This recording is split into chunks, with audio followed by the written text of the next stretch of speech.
बिस्मिल्लाहिर्रहमानिर्रहीम, अस्सलाम वालेकुम। डॉक्टर जेटी कैंट कहते हैं कि एपिकाक होम्योपैथी की एक ऐसी मेडिसन है कि जो बच्चों की जो है वो बहुत बड़ी दोस्त है।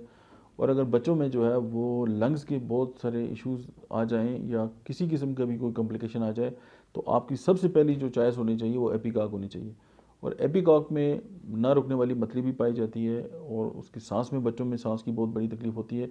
और मैंने बार ये देखा है कि कॉम्प्लिकेटेड से कॉम्प्लिकेटेड केस भी आ जाए, और अगर आप एपिकाक और एंटीमोनियम टाट जो है वो आपस में अल्टरनेट करके पेशेंट को दें, तो आपको वो दवाएं देता हुआ रुखसत होगा। और ये इतनी ज़बरदस्त जो है वो लंग्स पे काम करती हैं। और जब होम्योपैथिक मेडिसिन जो है वो अपना मैजिक दिखाती हैं, तो फिर पेशेंट समझता है जी कि इसमें तो पता नहीं कोई केमिकल या पता नहीं क्या होगा। होम्योपैथी मेडिसिन जो है वो इतना बड़ा वसी समुंदर है, उसके सामने ये बाकी जो मेडिसिन है उनकी कोई औकात नहीं है।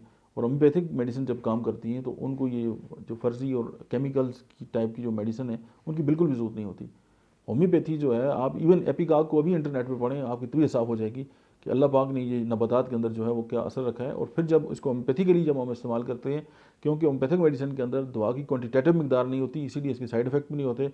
और ये बहुत डीप एक्टिंग जाके जो है वो काम करती हैं, क्योंकि जितनी भी दवाइयाँ मिलीग्राम में होती हैं या क्वान्टिटेटिव होती हैं, माशे में, तोले में, ग्राम में, यानी जिनकी क्वांटिटी होती है, तो क्वांटिटी वाली मेडिसिन का एक सबसे बड़ा ड्रॉबैक ये है कि उनकी जो पीक प्लाज्मा कंसंट्रेशन है वो उस तरह नहीं हो सकती जिस तरह होम्योपैथिक मेडिसिन की होती है। और homeopathic medicine through nervous system आपकी बॉडी को जाके मैसेज देती है और आपकी बॉडी जो है वो आस्ते आस्ते अपने आप को रिकवर करना शुरू कर देती है।